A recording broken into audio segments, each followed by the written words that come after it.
Hello, everyone, and thank you for tuning into this week's Wellness Wednesdays. My name is Dr. Faith Gibson-Hubbard, and I am the Executive Director of Thrive by 5 DC and the Chair of Mayor Bowser's Thrive by 5 Coordinating Council. And Thrive by 5 is excited to partner with the Department of Employment Services Office of Paid Family Leave. And I know many people are excited about now having access to paid family leave. And with DC Paid Family Leave, district workers can receive 3 different types of leave: parental, medical, and family leave. So while, we're going to talk a little bit about paid family leave, I'm not sure if many of you know that August is National Breastfeeding Month. And today I am excited, but also ready to talk about all things breastfeeding, the good, the challenges, and the things that no one ever tells you. And I'm really excited to be joined by one of my favorite people in the District of Columbia, Ebony Marcel. Hey, Ebony. Hi. So in addition to Ebony being an all-around amazing person, she is also the director of Midwifery at Community of Hope. And in addition to that, because she's just a really bad woman, I'm so honored to share with you that, not only does she have this passion for midwifery and for the role of midwifery and reproductive justice and how you can continue to build on cultural awareness and clinical models to really do a better job of serving underserved African-American women, she's also a mommy. And that is a big thing. So we're going to talk a little bit about that. And I think baby Drew has also joined us. She is. Of course she is. Of course. She's like, I'm here. I'm in the building.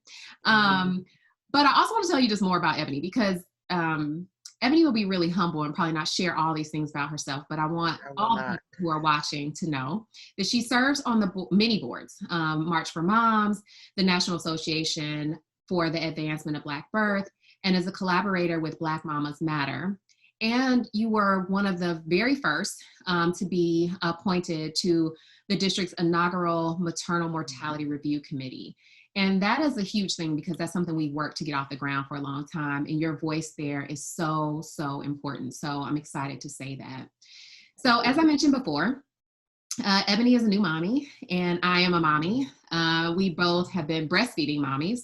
And so I really want to talk about all things breastfeeding. So the first question that I have for you, Ebony, is, you spent your career as a midwife, but how has becoming a mom changed your perceptions about how you served other mommies and breastfeeding? It's funny. I got that question a lot while I was pregnant. A lot of people were saying to me, like, does it make you feel more sympathetic? And my answer to that was always no, because midwifery is my calling. I've always been obsessed with pregnant people and babies. So, of course, I've been sympathetic on 5,000. So that's not it. But what it did show me was things that, like, my moms would complain about, that, like, or feelings they would have that weren't exactly like in a textbook. Now I understand exactly what they were saying. Like, constantly, I always hear moms say they felt like the baby would ball up. And that was always, that's definitely not in a textbook. But when Drew would ball up in my stomach, I was like, oh, well, that's what they're talking about. And then, I kind of thought I was going to have an easier go with breastfeeding, even though I counsel moms all the time that it's hard and it's not like unicorns and rainbows. You guys are both learning at the same time. I thought, all right, I've got some lactation education. This is going to be pretty easy breezy. No, ma'am. So we had some challenges, and just thankful for my community. One of my midwife besties was a IBCLC for 15 years pre-midwifery. Shout out to Adrienne Crawford. And she had to come to my house and help me help with our latch. Drew had a really shallow latch, which means it was really hard to pull all the milk that I was producing, which made me engorged, and which made my nipples terrible.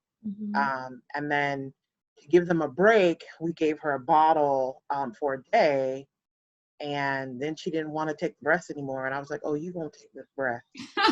So we worked really hard doing finger feeding for a day. And finger feeding is where you use a syringe and a really skinny tube next to your finger, to mimic more closely to what they would do for the breast. And then I would nurse her afterwards, and then we didn't have any problems after that. But yeah, I thought I was gonna have an easier go, and no, it's hard. It is hard. It's very hard. I know I breastfed my son for 15 months. And I felt like we got into the swing of things a lot easier, but every baby is also so different. So my daughter came Right. along and she had a really shallow latch. Every time she was coming towards me, I felt like it was a piranha. I just was like, I don't want to do this. You know, I was crying and she's crying and it was just a lot.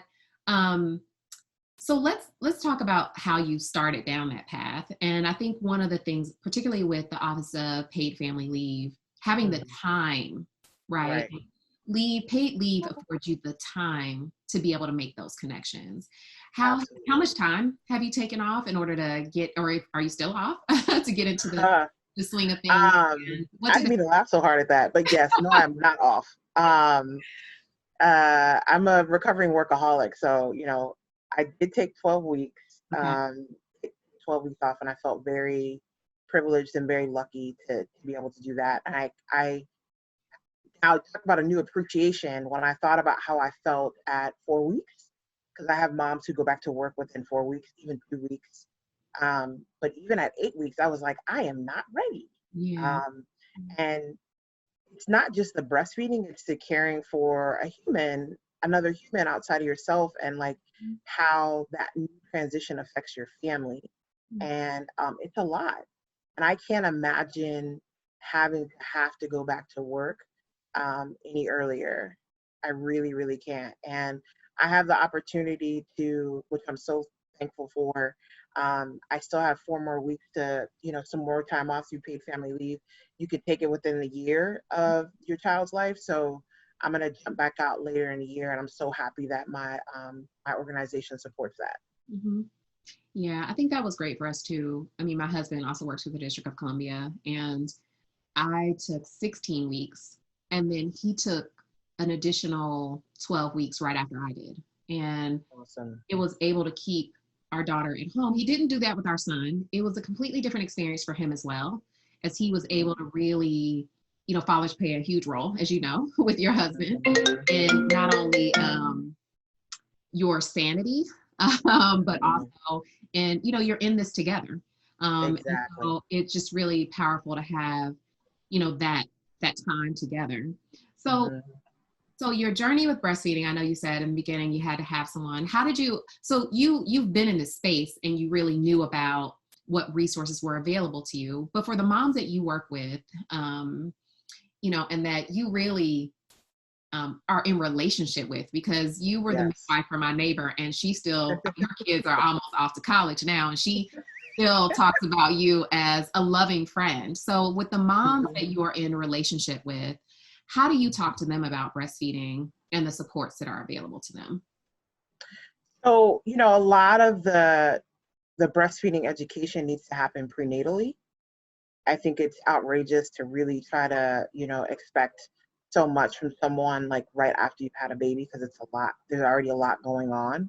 And so we do centering pregnancy, which includes a lot of breastfeeding education built in it, a version of group prenatal care, but also at the birth. The birth is also huge. So, being with a midwife, we really respect the golden hour. And so that first hour, the baby is not taken off of mom. And we are supportive in that first latch within the first hour.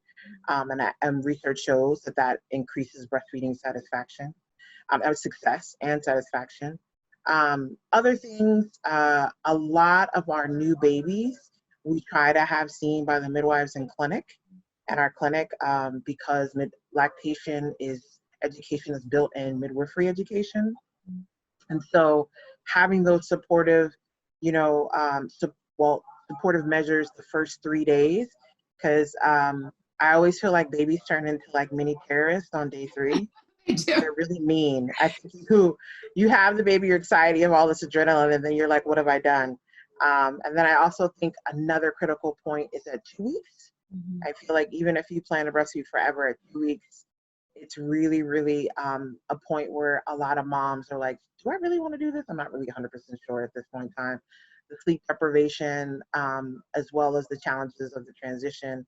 But having that support and having somebody tell you like it's okay if you feel like you want to quit, Mhm. and how can I best support you is really, really important at that 2 week mark. Um, and, we do have community resources like we refer out a lot to Mama Toto Village Mm. for their lactation support. And then I know that the Breastfeeding Center on K Street is trying to offer some some low cost options for moms who maybe can't afford it. But I think really, really impactful is education during the pregnancy. Mm.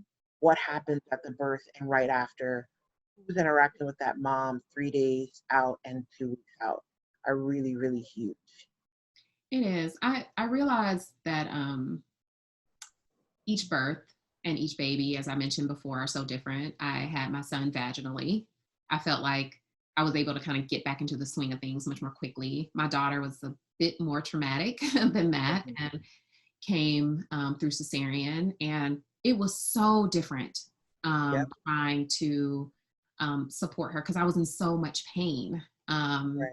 trying to just get back on track. How do you, because I know there's so many plans that we make post baby, right? I mean, pre baby, Right. I guess I should say. And then post baby, all those plans have just gone to the wind, right? You're like, Yeah. I'm gonna do this and I'm gonna wear this gown and I'm gonna breastfeed in this beautiful chair. You just have all these Mhm. plans pre baby. Then when the baby comes, you're like, I'm just trying to make it. Survive.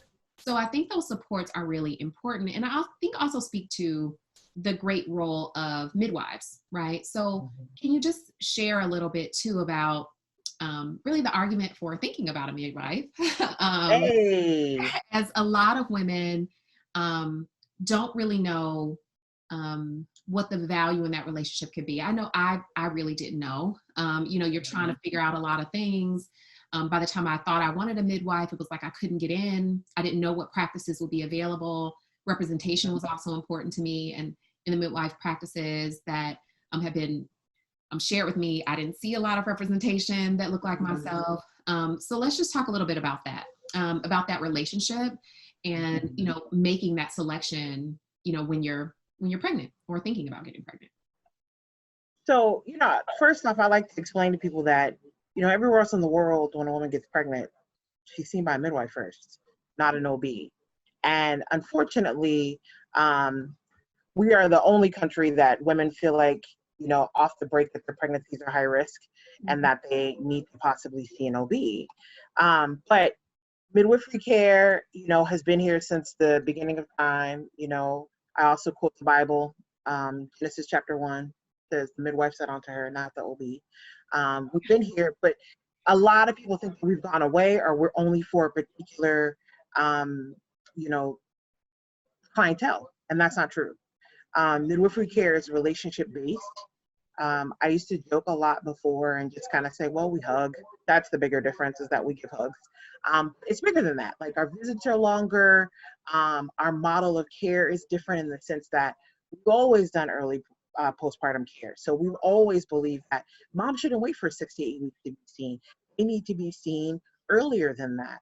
Um, and, you know, the unfortunate piece that you also spoke about, like the cultural congruency, like going to see someone who looks like you, that right there is still going to be a challenge. There are a lot of efforts trying to be made, but first we have to admit that there's an issue. But at this point in time, midwives of color, specifically Black midwives, only make up 2% of the entire profession. Mhm. So it's very hard a lot of times to definitely find a Black midwife. I like to call us unicorns, but we're out here. And DC, we're very lucky. Our practice is predominantly Black midwives. We like to sometimes joke and call ourselves Wakanda midwifery. Oh, So okay. we're very lucky that we do have the ability to offer the cultural congruency piece. Mhm. But, you know, I think that midwifery should be for everybody, and that when she risks out, when the acuity is higher, then she should go to an OB. But there's a lot of historical components that add to this that is way longer than this whole entire conversation right here, that have contributed to why you know um, I feel like consumers are always going to an OB first before coming to see a midwife. Yeah. And I definitely feel like the marketing around it, right? I wish I would have found community of hope during my pregnancy. And my neighbor did talk about it, but I think she also couldn't talk to me about it in the way that, I was needing to receive it, Right. whereas, you know, other practices are kind of out there, that's what you really know. But there's also a really great relationship that I've learned since meeting you and being in this work. There's a great relationship and connection too between the midwife and the OB if you need that. I mean, there can be Yeah. those connections. It's not disconnected. It's not that you can't have some of the same options and choices. And so I think that is something that we need to do a better job of collectively sharing that information. So back to just breastfeeding for a little bit. Let's talk about when people want to quit. Right. Because we've all been there, at least you and I, Yeah. where, I'm like, I don't want to, especially going back to work. So the leave time is so important. But I know when I went back to work, it's like, it's very different Right. trying to pump than it is being with your baby. And there are Right. things that can really cause people to want to quit. Can you speak a little bit to that about when people kind of hit that wall? So, I feel like there's different things that happen at different phases of breastfeeding. From the initiation standpoint, latch issues, the pain, engorgement is extremely painful. Progressing further on as the weeks go on, plug ducts are very uncomfortable. Mastitis, Rush. thrush.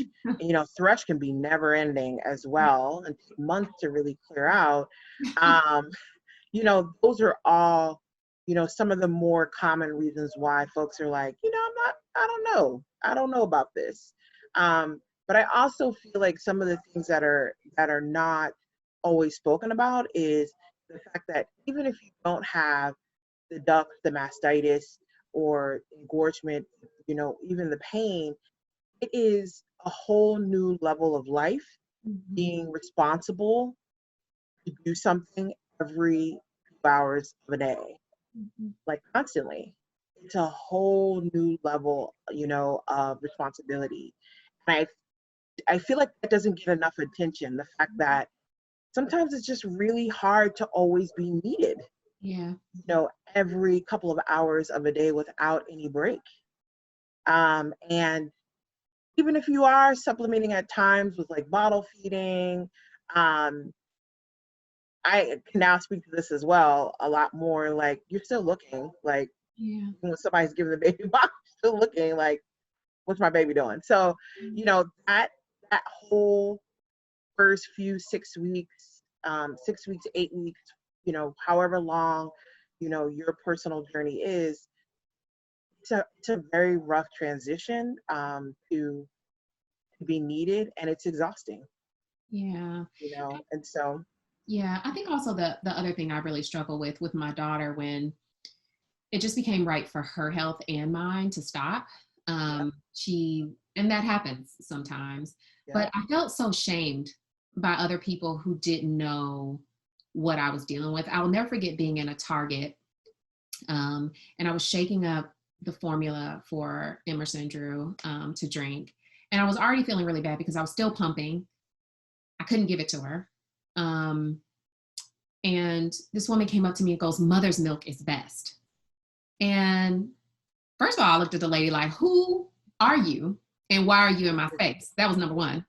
I had a lot of choice words that I can't get on here. But, I've just felt a lot of shame. And I know that I've also had, although I knew what my story was, it's not my story to share with this random woman. But I've also had a lot of friends who have also talked about the shame that they felt as well for the choices they right. made. How do you talk with moms about when they're making the choice that really is best for them and their baby, how to Right. deal with that shame that can come from the choices you make?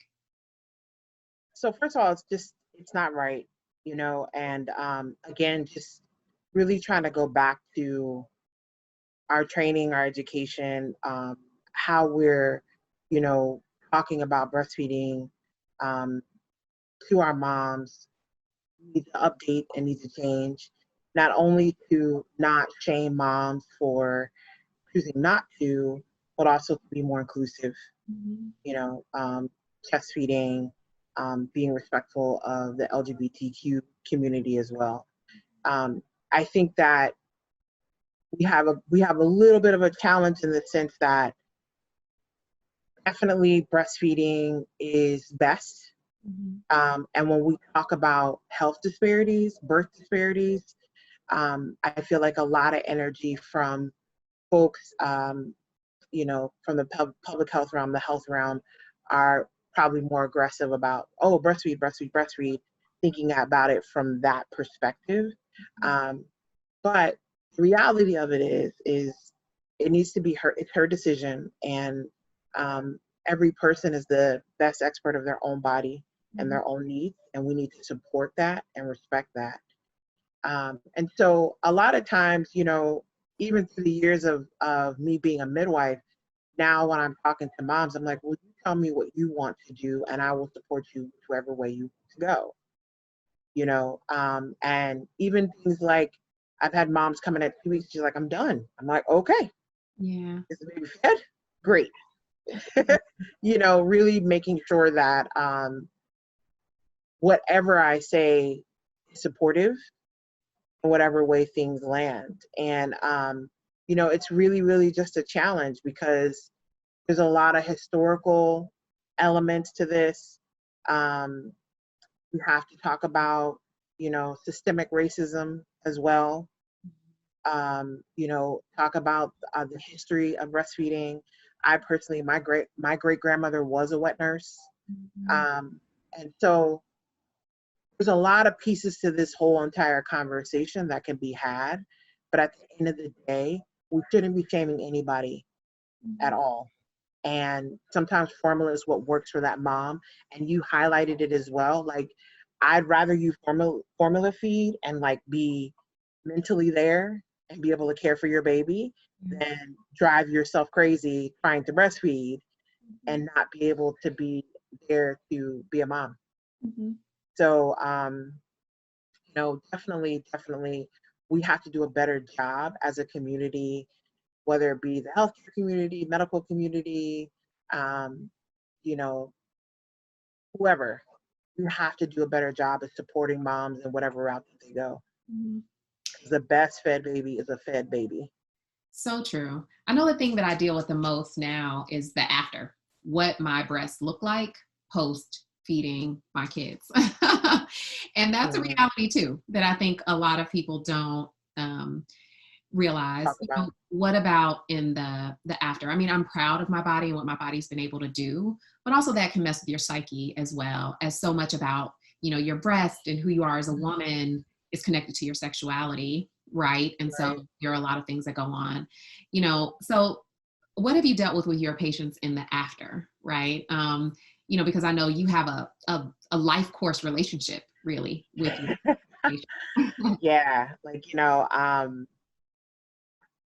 after you've caught somebody's like second or third baby, you're technically a relative as far as I'm concerned. You're automatically in that family. But I think this conversation actually happens before. This conversation is why I feel like some moms decide not to breastfeed because they are really concerned about their breast. And I pretty much say to them in the best and the most honest way is definitely the breast integrity will change with nursing, but it's going to change regardless. Yes. I have seen women who have nursed 7 and 8 babies who still have breasts that sit upright, like nothing has ever happened. So lucky. And I've cared for women who have not breastfed not one baby, whose nipples are facing the floor. And so, I think that there are a lot of other elements that also contribute to it, not just breastfeeding. Mm-hmm. Personal skin integrity, genetics, sometimes I, definitely not textbook, but I think it means something. I say, look at your mom's boobs, your mom's breasts look a certain way. It's likely gonna be your story. Yeah. And so I worry at times, like I want you to not not breastfeed because you're so worried about cosmetically what your breasts are going to look like afterwards. But I also know that I can't guarantee, Mhm. because I don't know. We don't know. And again, like that goes back to I just want you mentally healthy. Yeah. So like if that's what you need to do it or why you don't want to do it, then I have to support you. But you know, it's like the same kind of like myth about a lot of times moms feel like they have back pain from an epidural. You have back pain regardless. I Yeah. didn't have not one epidural, girl. I got back pain. You had a baby pass through your pelvis at the lower region of your spine, so you're gonna have pain. So I honestly feel like the same way about with breast, but I also just want to broaden the conversation of just body is just different after you've had a baby. Yeah. It's just not going to ever go back pretty much to what it was before. It's different. And try to find the joy and the beauty of, you know, what it is now and what it has done. If that Yeah. makes sense. It does. I think about that, especially after I had my daughter and when I was like, I'm finished. Like, I don't want to have any more kids. I've done that. It's been great. Um, I did have to think I much rather have the after and what I have now because I have them. And, having my babies is such a blessing in so many ways that, the before almost doesn't even matter, anymore. But I Right. think it's also okay to grieve that and okay Right. to figure out how to get to a space where you're okay with that. But Right. I'm so glad that we were able to have this conversation about breastfeeding because when I saw you discussing it the other day and also thinking about National Breastfeeding Month and also just how much people in our community need to continue to know that it is something they can do and there is support for them is really important. And I know no one better than you, Ebony, that can provide that support. I know it's a lot of really great women out there, but it's just always such an honor to share time with you. And so I thank you, Andrew, for Oh allowing us yeah. to, let's see her. Where is she? She Oh, just she's sweet. finished. Oh, hey, girl. Look at how beautiful you are. Oh, yeah, she's sleepy. Evidence of, That's called milk drunk. I That's what know, that is. That's evidence called that it was good and evidence that she can be cute and make it happen at the same time. So thank you so much, Ebony, for making today possible. I really appreciate you yeah. joining us for today's conversation. And thank you to everyone who also joined us for today's Wellness Wednesdays. Be sure to stay connected with the Office of Paid Family Leave by visiting their website at dcpaidfamilyleave.dc.gov and joining their mailing list and following the Department of Employment Services at DOES_DC on Twitter and Instagram. We also hope that you want to learn more about Thrive by 5 DC as well. You can visit us at thriveby5.dc.gov or on social media outlets at Thrive by 5 DC. And so again, thank you so much, Ebony, and thank you so much, You're Drew, so for welcome. joining us. I really appreciate it.